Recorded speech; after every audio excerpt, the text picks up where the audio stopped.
Hello, Steve White, Steve Arts 89. Some disturbing scenes from Australia today, from Sydney, from Bondi Junction. A man who's now been identified as 40-year-old Joel Couchy walked into a mall with a knife and attacked several people and killed 6 people. Now, this is not America. Fortunately, he didn't have a gun or an automatic rifle, just a knife, and only 6 people died, not 66 or 106. So we have that to be grateful for. But this is not the kind of thing that we're used to in our country, and it's kind of disturbed everyone. Now, there are a few disturbing issues about this that I want to talk about. Now, the first is the nature of the attacks themselves. He appeared to only be attacking women. He did attack one man, but it was predominantly women, and I think all the people who died were women. And one of the women he attacked was holding a 9-month-old child, and the child was also wounded. It's really disturbing. There are scenes, some videos, like there's a scene where there's a man, a woman, and 2 children, and the man turns to face him while the woman and children are in front of him, and appears to confront him, and he does turn and go in the other direction. There's another scene with a guy now called Bollard Man, who picks up a bollard and stands at the top of an escalator and appears to stop him from coming up to the 2nd level. Now, these are both short clips. I'm not sure if he actually stopped him or if he continued to come up. But either way, he appeared to go past men and attack women. Now, immediately, people with agendas made this about race and politics. Because this man had brunette hair and facial hair, they immediately started to say this was an Arab or a Muslim, and this was a terrorist attack, that it was political, that he was, they made it about race, they made it about politics. And the truth is, he's a Queenslander. He grew up here, he's a resident. He apparently moved to Sydney recently, and this has nothing to do with ideology or politics or race. They were trying to suggest that he was an asylum seeker or an immigrant, and he'd recently escaped from or been released from some facility. None of that's true, and it really sickens me that these people didn't care about these victims, didn't care about that woman and her child. They only cared about making this about politics and trying to fit this to help their agenda. It really disgusted me. So that's one issue. Now, the main issue here, I guess, is mental health, because this guy was known in Queensland to have mental health issues. He was known to the police, and apparently he didn't get any help. Now, did he try to get help? I reckon he did. But we don't have the infrastructure, apparently, or the funding to really deal with any people with mental health anymore. We just ignore them until they are a threat, and then we kill them, basically, because that's what happened. Police officer entered the mall and shot him dead. Kill shot to the chest.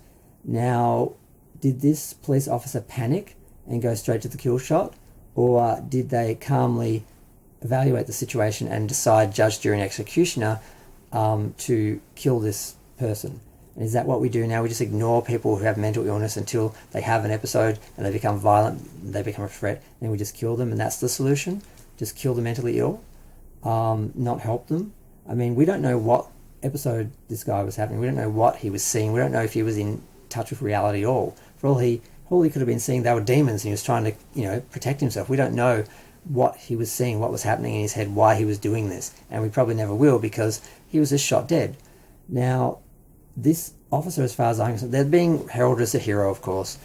They're either incompetent because they panicked and went straight for the kill shot and didn't try to disarm him or incapacitate him so he could be taken into custody and process and work out what happened, and go through the legal system, which is what we're supposed to do. Or was this person totally well trained, calm, knew what they were doing, and just decided that this person was guilty of killing people and decided to execute them, basically? So they're either incompetent or an executioner. Neither is really acceptable with how we deal with mentally ill people in this country.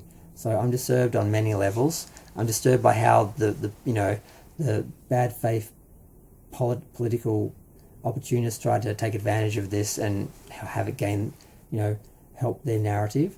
I'm disturbed by the way the officer dealt with it, and I'm disturbed that people are ignoring all of that and just focusing on her as a hero. And I didn't mean to say the sex. I don't want this to become about the sex of the officer. That doesn't affect anything.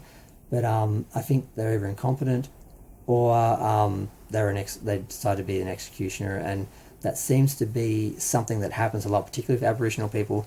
They shoot first, kill, and then ask questions later. Either they're so incompetent and afraid for their own safety that they just kill out of defense, or they just have no regard for human life, particularly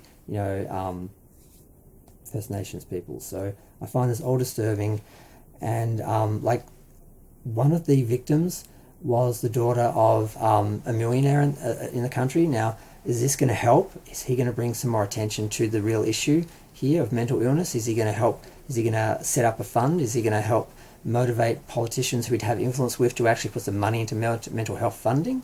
Or is he just going to, we're just going to vilify this guy and make him the bad guy? Because that's the easy thing to do. Just say, oh, he was a monster, he killed women, he's a monster, he's dead, good.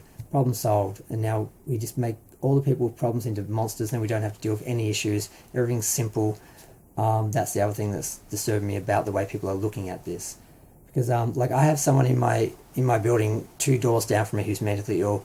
Last night, 12:45, he was in the hall screaming about killing people, killing pigs, and people who tried to talk to him, he threatened to kill them. Did the police do anything? No.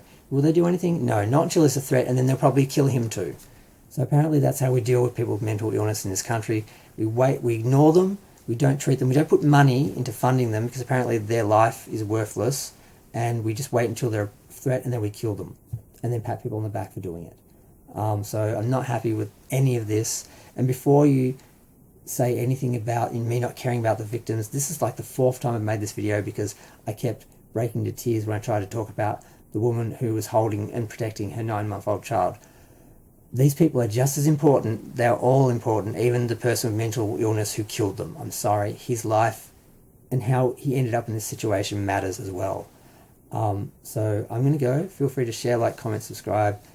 Unless all you're going to do is attack me for not being on the side of the police and so forth. If you have something intelligent to say, if you want to talk about this issue, if you have an opinion, please let me know in the comments section.